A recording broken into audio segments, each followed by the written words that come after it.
So you want to live on Mars. In theory, it's a super cool idea, an expansive high-tech city of the future operating under the protection of shining glass domes. Life in luxury on the interplanetary frontier. In practice though, life on Mars will be rough going for a very long while. Those metal buildings and glass domes are great for science fiction, but we won't be seeing those things on Mars anytime this century. If you're serious about occupying the red planet, then the best bet is likely to be either life underground, 3D printing some kind of rock-based structure, or living in a balloon. Today, we are going to advocate for the balloon as the ideal Martian accommodation, or more specifically, a highly engineered, self-sufficient inflatable habitat. This is a technology that has been under development for 3 decades now, and it's just about ready to begin playing a massive role in the future of human spaceflight. Inflatable habitats solve a number of problems that are inherent with trying to keep people alive and well outside of the Earth's atmosphere. They're an excellent solution for future orbiting space stations, and they just might end up being the key to Mars colonization. This is the space race. 3D printing on Mars has been a long-standing frontrunner in the design and engineering of practical Mars colonies. We've seen a few great 3D printing concepts arrive over the past few years, some of them even endorsed and funded by NASA. Those have been covered here on the channel before, and we continue to be big fans of 3D printing in space. But the more time we spend looking into these inflatable habitats, the more inherent flaws start to become visible with additive manufacturing on Mars. The basic concept behind 3D printing in space is that you would land a fully autonomous robotic system on an alien planet. It would then deploy rovers to go out and scoop up massive amounts of regolith, which is the loose dust and bits of rock that cover the surface.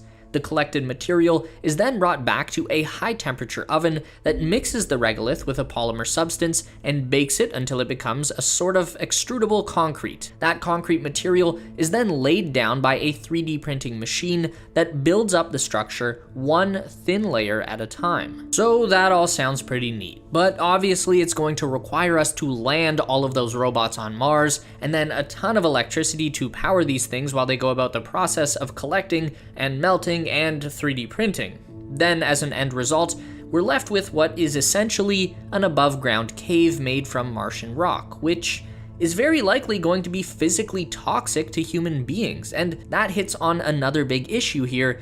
We don't actually have a sample of Martian regolith, so we don't fully know what's in it, and we won't know for a few years at least. So the theory that we can just bake it into Play-Doh to make a house is more like an educated guess than a sure bet.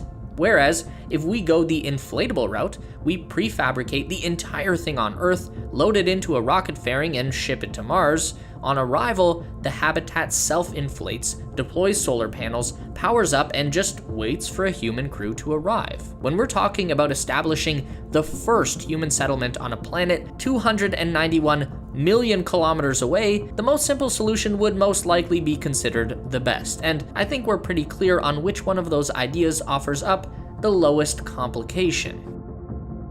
Now, we can't talk about inflatable space habitats without paying respects to the OG Bigelow Aerospace. Before Musk, Bezos, and Branson, there was an eccentric billionaire named Robert Bigelow who decided that he wanted to get into outer space. Bigelow amassed a fortune as the owner of the Budget Suites of America hotel chain, and in 1998, he leveraged that wealth to found his own aerospace company with the dream of creating hotels in space. We could do a whole documentary just on Robert Bigelow. He is a character to say the least. Anyway, the company got straight to work on a multi-layer expandable space module technology that they were able to license directly from NASA. The Transhab project was an idea concocted for the International Space Station in the late 1990s, but they were never able to secure the necessary funding from members of US Congress.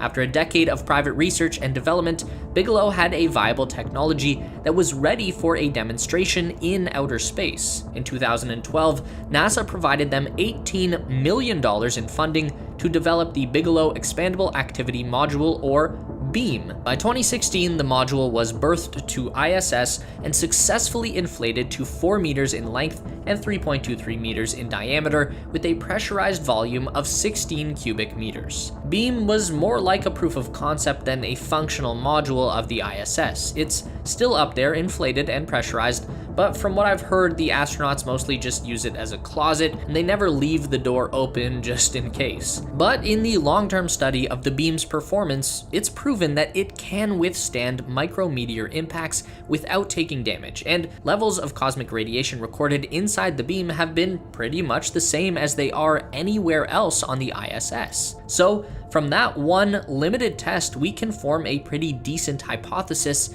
that inflatable space station modules function at least as well as any other space station module. Unfortunately, Bigelow Aerospace collapsed in March 2020. Robert freaked out, laid off the entire staff, and ceased all operations permanently. Later that year, he went on to found a new institute that was dedicated to researching life after death. Like I said, he's a really interesting dude, so leave a comment if you'd watch a Robert Bigelow video. Luckily for the future of inflatable space HABs, the Sierra Nevada Corporation came along with their newly formed offshoot, Sierra Space. This is the same company that has been making the Dream Chaser spaceplane, and they are partnered with Blue Origin to build the future Orbital Reef space station. The Large Integrated Flexible Environment, or LIFE habitat, is carrying on the same basic idea as the TransHab and the beam before it. The fully inflated LIFE will be 3 stories tall and 27 feet in diameter, offering up about 1/3 the internal volume of the entire ISS in one single module. In its compacted form, LIFE can be fitted into a standard 5-meter rocket fairing like the one on top of a Falcon 9. Once deployed into orbit, LIFE self-inflates and then uses its own thruster system to maneuver to a final destination in orbit. Sierra is planning to integrate LIFE modules into the upcoming Orbital Reef station, but the modules are also designed to be fully self-sufficient, standalone space stations in their own right. And Sierra has envisioned LIFE as a modular system so multiple habitats can be linked together to form orbital structures with massive internal volumes. So you might be wondering, is it safe to live inside a space balloon? I mean, going to outer space and especially visiting an alien planet are extremely dangerous activities just as a baseline, but all things considered, it doesn't really get much safer than these inflatable habitats. The outer shell may be soft, but it is made up from multiple layers of an ultra-tough Kevlar-like material called Vectran, which is a fiber spun from liquid crystal polymer. And if you look closely at the LIFE prototype, you can see the fabric is woven together kind of like a basket to increase the material's strength. Sierra says that when pressurized, their outer shell is stronger than steel, and they've been verifying that with a series of small-scale tests over the past year. Obviously, that includes overpressure testing, where they just keep filling the vessel until it bursts. Those are actually pretty fun to watch, and they help Sierra to begin plotting data points about the consistency and longevity of their product. They also perform ballistic testing with these smaller prototypes. Basically, they take it out and shoot stuff at it to see what happens, varying up the size of the projectile, the speed, and the angle of attack. From the data they've gathered so far, Sierra is already projecting an operational lifespan of about 60 years for the LIFE habitat. But just for the sake of being paranoid, what happens if something does puncture the shell? Does it burst like a balloon? Will you get sucked out into outer space? The answer is no and no. So this is where we have to deprogram our minds from what science fiction has taught us. Space is a vacuum in the sense that it is an extremely low pressure environment, but it's not like there's a giant Dyson out there just sucking up everything. The ambient pressure in outer space is around -14 psi. The air pressure on Earth at sea level is around +14 psi. So about 30 pounds of pressure differential per square inch. It's not enough to cause an explosive decompression or suck anything out through a hole. If a micrometeorite did puncture the inflatable HAB, it would be like a pinhole in a bicycle tire. Air would leak out, but just slowly and steadily. It could be fixed is the point. What about radiation? The good news here is that soft shells actually lend themselves very well to highly effective radiation shielding. The best material for blocking radiation is actually hydrogen. This is why you'll often hear people talk about using water as a radiation shield. Polyethylene is a plastic polymer with a very high hydrogen content, and it can be woven into a matrix that can be layered into the shell composition of the inflatable module. If you've worn one of those surgical masks over the past few years, those use a very similar woven polypropylene matrix to capture viruses and stuff. Bigelow has also had some ideas in their old designs about high hydrogen content foam materials that could be integrated into the soft shell to create a very effective radiation shield. Again, leaving the Earth's magnetosphere is extremely dangerous no matter what, but the inflatable habitat is at least as safe, or maybe even safer, than anything else we've got.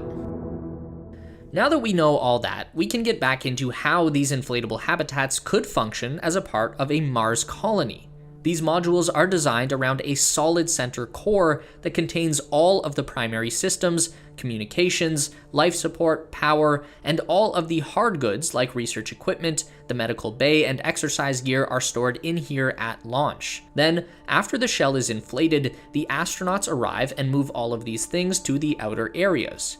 There are two distinct design applications here: zero-gravity HABs and planetary HABs. Zero-G is what Sierra has been working on so far, and from an engineering perspective, these are much easier to design. You can separate different areas of the HAB using just soft baffles. You don't need a solid floor or stairs or anything rigid on the inside.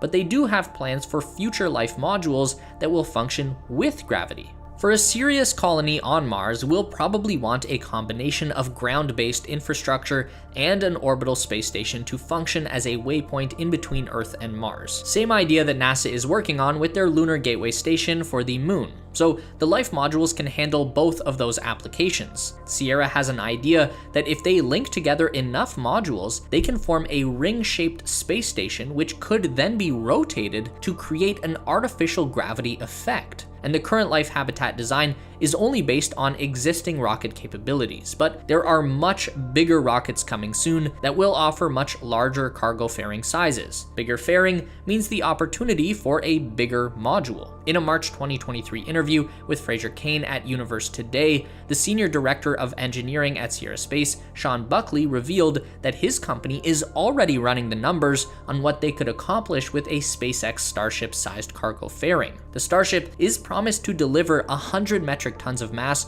directly to the surface of Mars in a fairing that is 9 meters wide at its base and around 17 meters in length. But Elon Musk is already talking about making the upper stage ship even longer, and SpaceX is developing even more powerful Raptor 3 engines, so that could end up being even more capable by the time we're actually flying these things to Mars. Sierra is estimating that by taking full advantage of Starship, they can create a jumbo-sized life module that would expand to over 2,000 cubic meters in volume.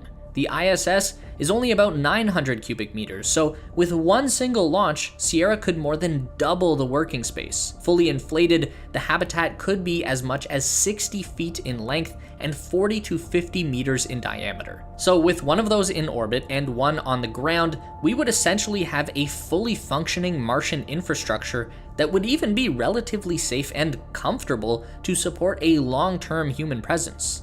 I think we'll be hard-pressed to find an idea that can really beat that. Meet us back here every week for more updates on everything aerospace industry and interstellar exploration related. Make sure to give the video a thumbs up today if you liked it. That really helps us out for real. And subscribe to the Space Race for more videos just like this. We do one long-form essay and one news update every week. And if you'd like more, we've got 2 more on the screen for you right now.